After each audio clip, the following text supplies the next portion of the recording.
This is David Clark, the People's Sheriff, on the Blaze Radio Network. Will conservatives please stop arguing against gay marriage? Welcome to the program. Before you choke on that sip of coffee you probably took before tuning in today, and before you fall out of your chair and say, is Clark going soft? What's going on here? Is he being brainwashed into the left's way of thinking? No, not hardly. What's happening in this debate, and I'm going to delve into this gay marriage issue, these shark-infested waters, because I'm seeing a pattern that is employed by the left as they continue to deconstruct our constitutional republic and shape it into their socialist vision for America.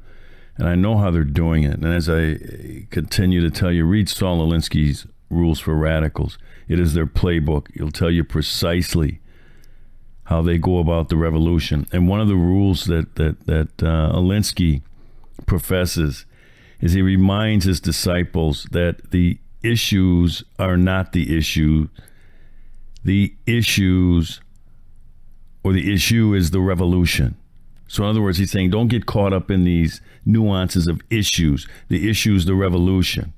And that's what's happening with this gay marriage question that is being shoved down our throats. See, for me, gay marriage is not about whether same sexes should be able to marry, because I really don't care about that. And that doesn't mean that I'm for it, but I'm not going to allow the left to take me down a rabbit hole and get me all tangled into this argument about whether same sexes should be able to marry as they're deconstructing our constitutional republic. See, for me, it is about how the Supreme Court of the United States, in their decision about gay marriage, obliterated the United States Constitution. They acted like an oligarchy and forced a definition on us that the states did not ask for. We were having that discussion state by state on the issue of gay marriage. I believe it's a states' rights issue. And eventually, like we did with ending slavery, we may very well have gotten there on the question of same-sex marriage when all of a sudden 5 unelected justices ended the debate, obliterated the constitutional process, thereby, instead of leaving this decision to we the people, they shoved it down our throats. The constitutional process was shredded. That is a very slippery slope, folks, that will undoubtedly serve as precedent now for the Roberts Court. Remember, with that decision, John Roberts determined that words have no meaning. Let me give you an example. The United States Supreme Court did not end the institution of slavery, nor did they end women being refused the right to vote, women's suffrage.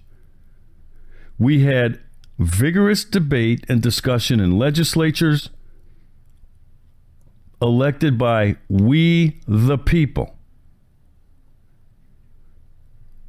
And within those states, we ended slavery and gave women the right to vote with the 13th, 14th, and the 19th Amendment. 13th and 14th dealing with slavery, and the 19th dealing with women's suffrage. Hell, that's how we enacted and ended prohibition, for heaven's sakes. The United States Supreme Court did not change that by some Supreme Court ruling. The constitutional process works. We had one amendment that prohibited the sale, possession, and manufacture of alcohol. And then we had another constitutional amendment, not a Supreme Court decision, that repealed prohibition. Now, I understand it may be slow and messy for some to do this through the constitutional process, but that protects us against, as the Declaration of Independence says, it protects us against light and transient causes. In other words, whims, where we just get some harebrained idea and all of a sudden we start amending the Constitution. So we make it slow. They made it slow on purpose, and they made it a messy process. But when we are not guided by the constitutional process, liberty is threatened. Let's look at the slavery issue a little deeper. When ending slavery was being divided in this country, we had free states and we had slave states. Those opposing slavery built a coalition to create a watershed moment, a tipping point away from slavery. It was messy, it was long, and it was very bloody. But when it happened through the constitutional process. The 13th and the 14th Amendment to the United States Constitution. There were periods of time when people tried to get the United States Supreme Court involved. Plessy versus Ferguson. But you know what? I go back to the Constitution. Article 1, Section 1, and it says, all legislative powers herein granted shall be vested in a Congress of the United States, which shall consist of a Senate and a House of Representatives. It does not say all legislative powers are vested in a United States Supreme Court. But that's what we're doing here. We're always turning these decisions over to the Supreme Court. And we're asking them to decide instead of through the constitutional process, through the Congress. It says Congress has legislative authority, not the United States Supreme Court. So I'm not buying this stuff about the Commerce Clause that got us to government-run health care or the contorting of the 14th Amendment to get us to a definition of marriage. It is not the constitutional process. Because in this country, if we want to give additional rights to people not talked about in the United States Constitution, then we need a 28th Amendment, not a United States Supreme Court ruling. And that's what bothers me about the gay marriage issue. Remember, the issue's not the issue. The issue here is the destruction of our constitutional process. And I find those decisions coming out of the United States Supreme Court pretended legislation. I think it's illegitimate. And I don't want to hear that, well, it's the right thing to do, or the time has come. Well, then do it through the constitutional process if it's the right thing to do, and do it through our constitutional process or amending of if the time has come. Amend the Constitution.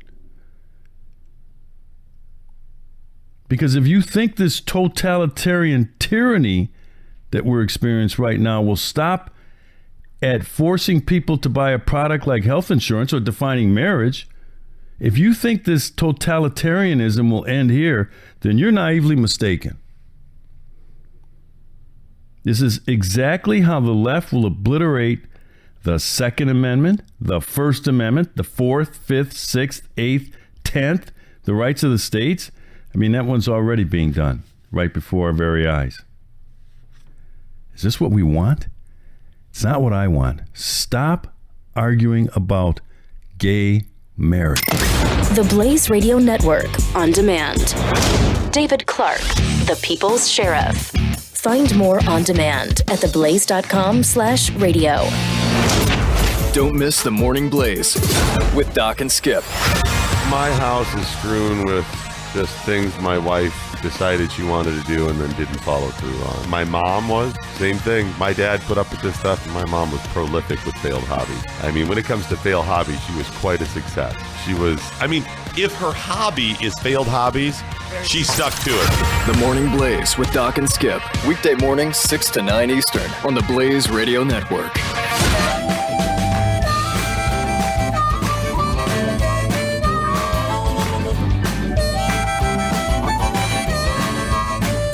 Listening to David Clark, the People's Sheriff. I ended the last segment talking about totalitarian tyranny and totalitarianism as the foundation of the left's movement to transform this nation, this great constitutional republic that values freedom and liberty, to transform that into a socialist state. I want to get a little deeper into this totalitarianism, because that is what we are up against right now. That is what we're going through. That is what the left's transformation is. It's totalitarianism. I'm going to read from Saul Alinsky's Rules for Radicals, rule number 10. You may know Alinsky's a means and ends guy, and he talks in terms of all of this stuff in terms of the revolution, is Marxist, is Leninism, about ends and means. And the 10th rule of ethics of means and ends, I'm reading right from the book, is that you do what you can with what you have and clothe it with moral arguments.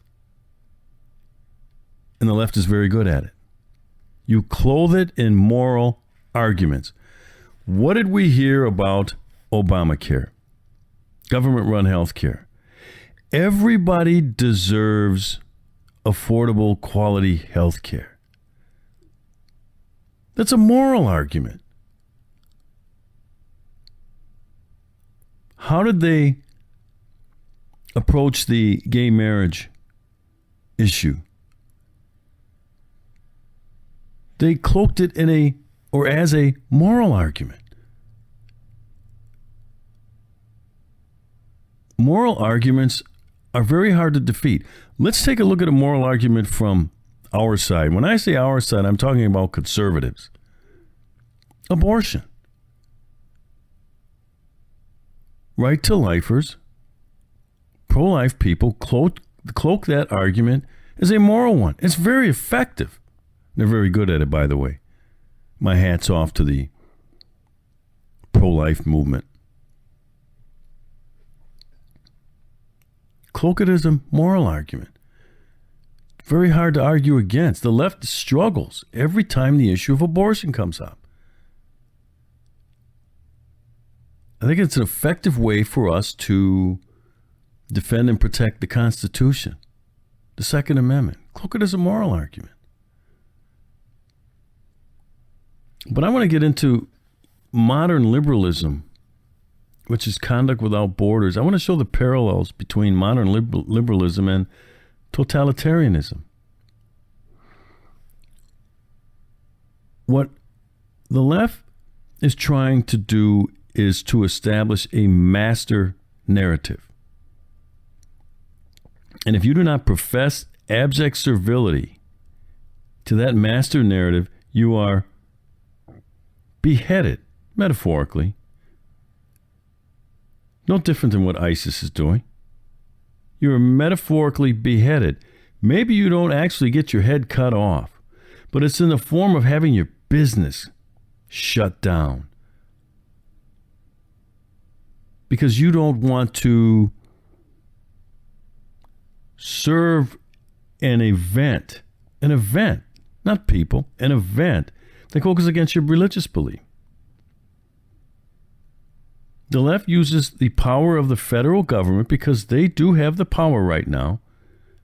But they'll take the United States Department of Justice, they'll bring them in, and they'll sue you in federal court, close down your business, fine you, and basically fire you from your job because you want to exercise your religious freedom.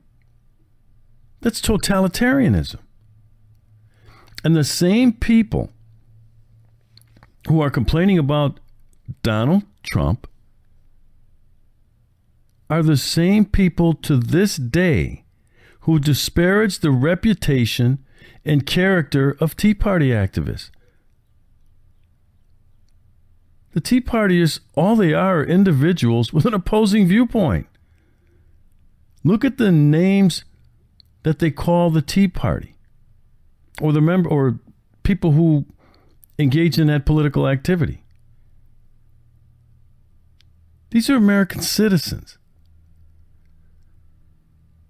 But the left took a Tea Party person, turned it into a pejorative, and they've been collectively smeared as racists, homophobes, Islamophobes, and they were all xenophobes. I mean, I have to ask you this question. Where do the liberals, when have the liberals ever, in this modern liberalism movement, where and when have they ever made room for a dissenting viewpoint, an opposing viewpoint, a view that they don't agree with? It's an easy answer. Let's not waste time. The answer is never. Go ahead, give me 2 examples.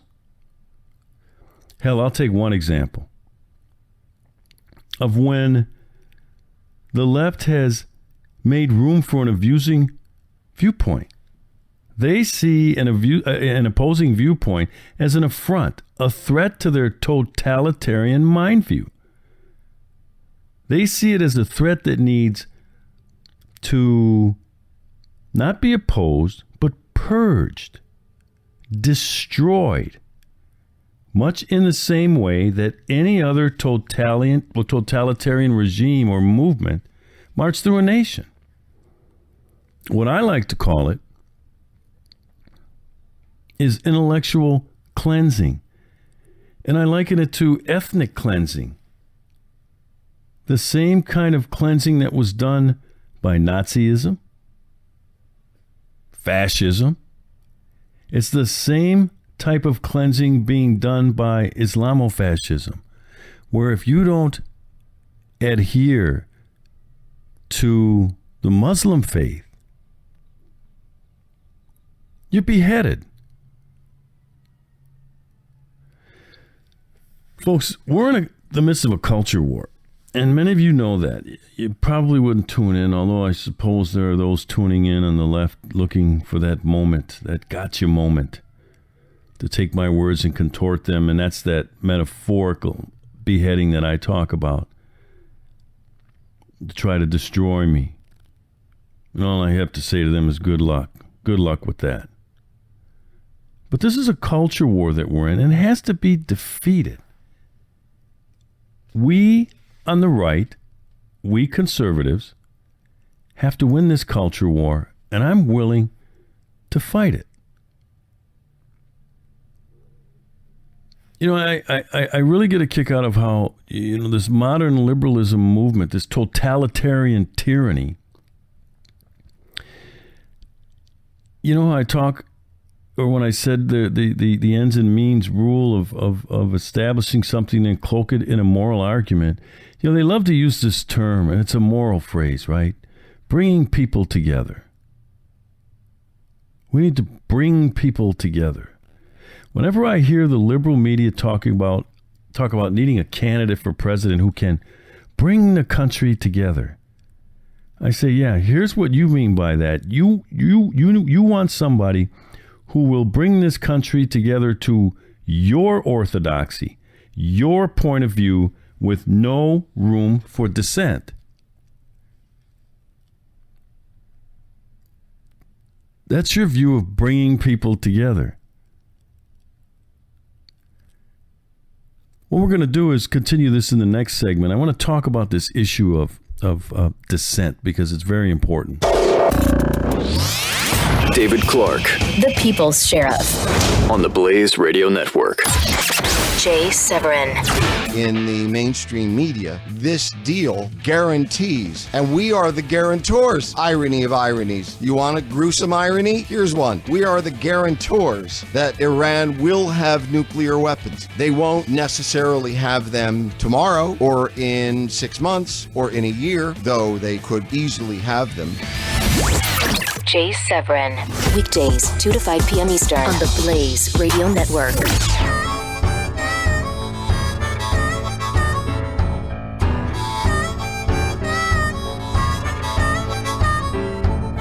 The Blaze Radio Network on demand. David Clark, the People's Sheriff. I want to get into this area now of dissent in a democracy. And I want to start by reminding the left that dissent on issues like immigration, big government, government takeover of healthcare, climate change, gay marriage. This dissenting viewpoint is what we used to allow in a democratic state, a constitutional republic, and it's being taken away from us.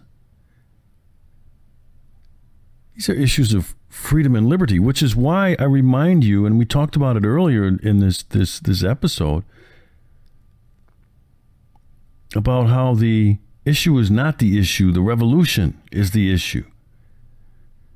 So for me, it would be freedom and liberty are the issue. It's not about the science of climate change and what the immigration policy should be. It's freedom and liberty. It's defined in the Constitution of the United States. And that's why I advise people, warn, if you will, don't let the left take you down a rabbit hole about a moral argument. Because that's what that's designed to do. It's designed to deflect and distract you while they're deconstructing our constitutional republic, and replacing it with their socialist agenda. So we're losing this need to be able to dissent in a democracy. I mean, even for the other side. I don't believe in a totalitarian conservative agenda. We need opposing views and counter views in this country to balance that stuff so that we don't become a totalitarian state. I like debate and discussion. It's healthy. And then we'll let the people decide in the end. But we're losing that ability to dissent. You know, as a result of this totalitarian liberalism, this tyranny that's happening before our very eyes. And to many of us with that opposing view, we seem either, sometimes I look and we seem resigned to either keep quiet or shut up, keep our views to ourselves. We need to be screaming from the mountaintops in dissent. That's what the Patriots did. That's what the Founding Fathers did. Many of them died for this right, this freedom and liberty. We're just going to kind of, they can make life difficult for us. Well, let them make life difficult for us. So, sometimes we lament for a while and like Judge Robert Bork said, and then in the end we acquiesce. And I ask, what the hell is wrong with us? Meaning conservatives on the right. What's wrong with us? I mean, history is full of examples. Nazism, I talked about this before. Fascism, totalitarianism. And I ask, do we have the will to fight back? And then I really ask, do we really?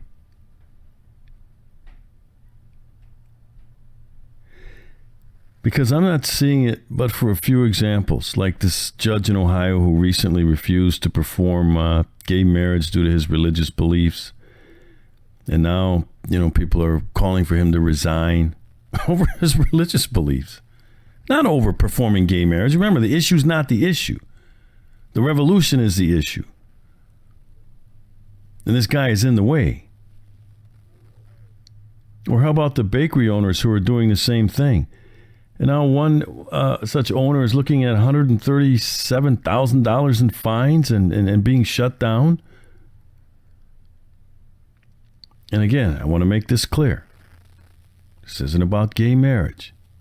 Gay marriage is the shiny object away from the construction of a liberal, totalitarian state. So please, folks, as we move forward with this counter revolution to this totalitarian movement, and we have to do it. But I want to advise you to peel back the layers, drill down into this movement and see it for what it really is. Because if we're going to be effective in countering it, if we're going to be effective with counter arguments, counter measures, we have to know what their true objective is. Because if we don't, we'll get dragged into these rabbit holes around moral arguments. I see modern liberalism, conduct without borders, as a threat to liberty, an assault on freedom in the United States of America. Now let me get back to dissent and how dissent is at the core of liberty in this country. It always has been.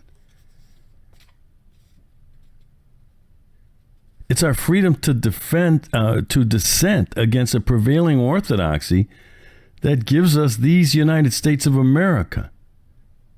And we're going to stand by and let it be taken from us by the left, by these liberals? Well, I'm not. I mean, don't forget, it was dissent that got women the right to vote. Women finally said enough. It was dissent that ended the institution of slavery in this country. Finally, the abolitionists and their supporters said enough. It was dissent that gave us a representative democracy instead of being ruled by the temperamental whims of a king. And we're going to let our ability, our freedom to dissent against modern liberalism be silenced? Be quashed? I mean, really? Well, I'm not. Folks, I'm going to continue. I'm going to continue to be that voice of dissent. And I'm going to dissent loudly. Even when this leftist movement demands silence from me. I mean, as the great patriot Patrick Henry said, give me liberty or give me death. Those 7 little words mean a lot to me because I want to live free. Don't forget, when my ancestors came over to this country, we came over in chains. We weren't free. And now that freedom has been given to me, I cherish it a little closer than some do. Because as a black man, our freedom came later on. It came well after 1776, but it came nonetheless. And I thank God that this country got it right. And that's the brilliance of the Constitution. You've heard me say that. It's not a perfect country. It's not a perfect world, but they built in room for amendments to get it right. And most of the time, get it right is what we do. So I say the left is going to have to kill me, even if it's metaphorically, before I shut up and get on board. We're going to continue this discussion on this issue of dissent because I'm telling you, once we lose our ability or our right or freedom to dissent in this country, no matter what political persuasion you are, They were nothing more than a totalitarian regime. This is David Clark, the People's Sheriff, on the Blaze Radio Network. Buck Sexton. Chapo Guzman is the closest thing that there is today to a Pablo Escobar. And he is the guy who just escaped from this high security prison in Mexico. This is a really scary guy. We talk about a drug cartel and criminality and it's Mexico, but this is all filtering into the United States. We are the market. We are the country that has to deal with the fallout of a completely corrupt Mexican government. Buck Sexton. Weekdays noon to 2 p.m. Eastern on the Blaze Radio Network.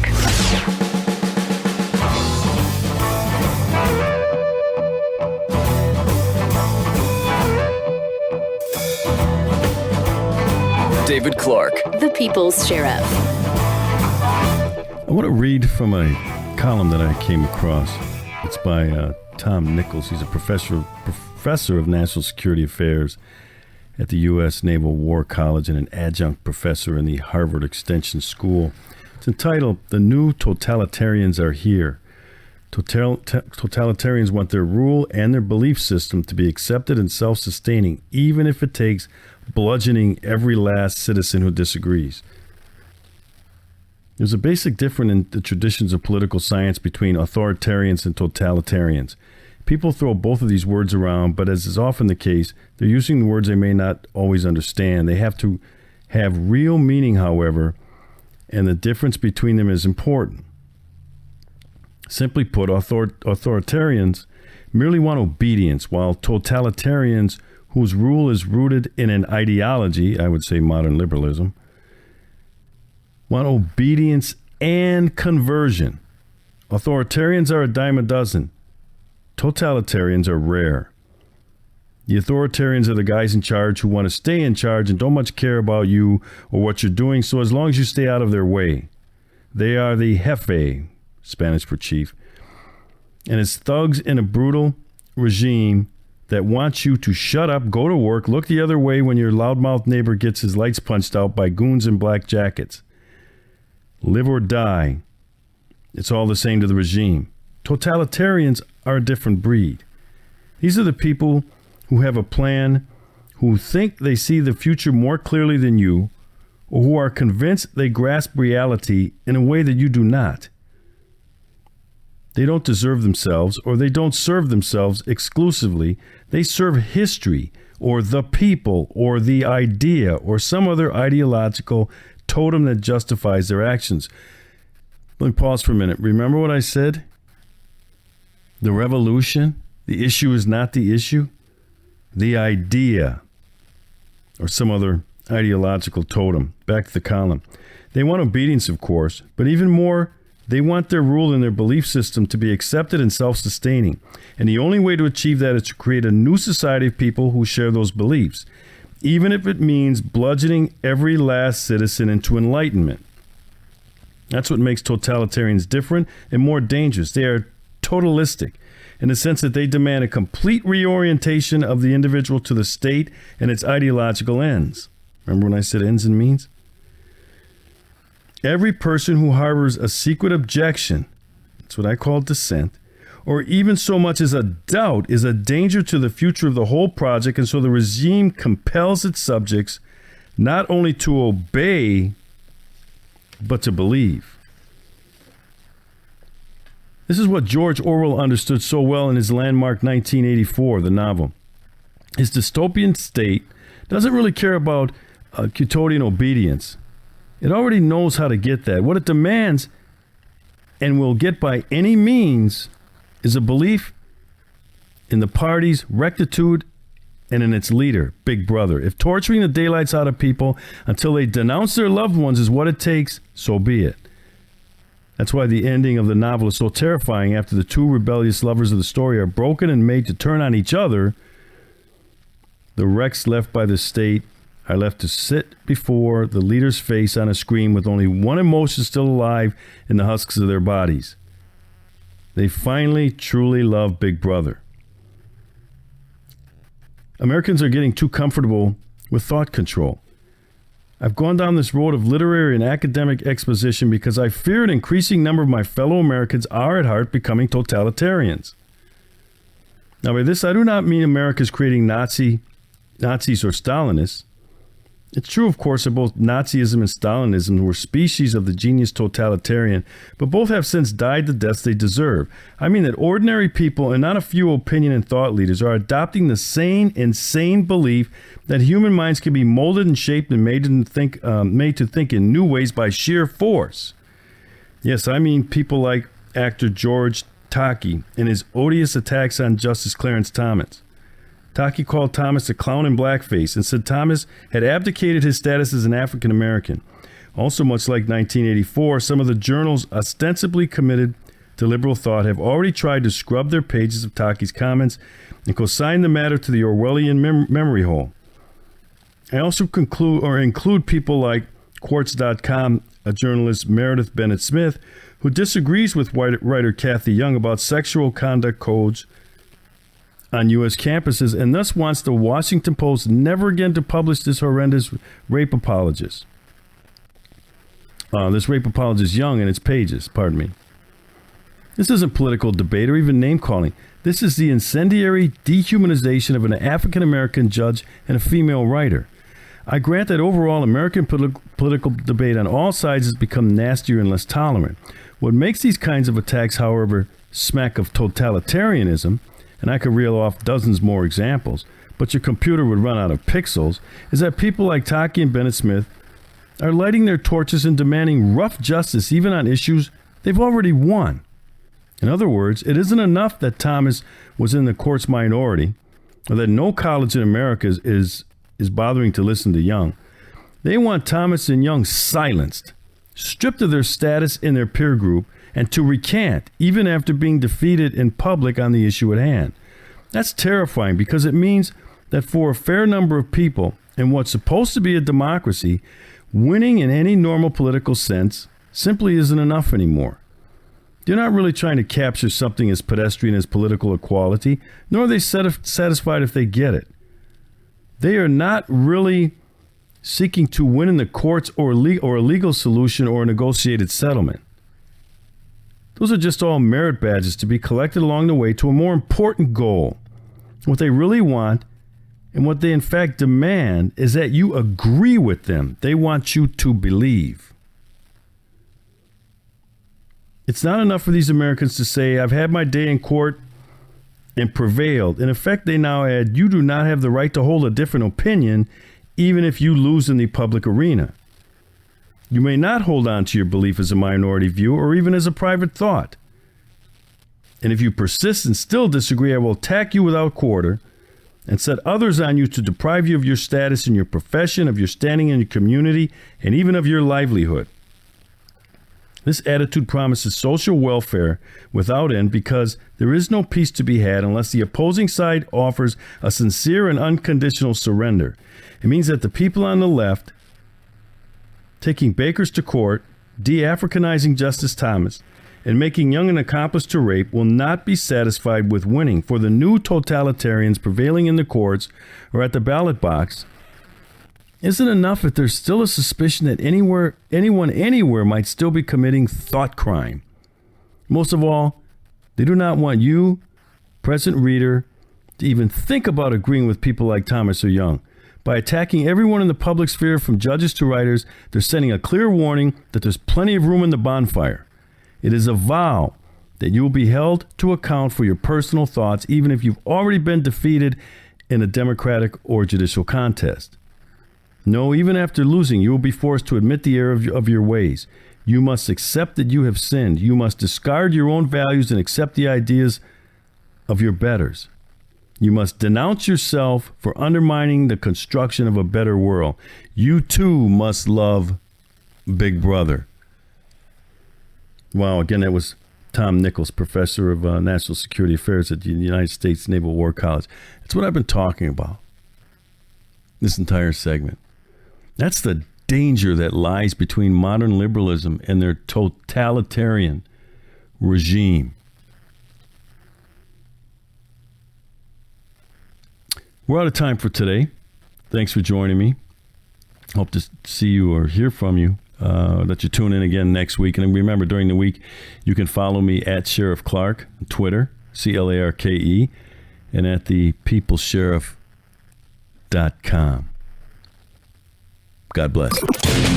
You're listening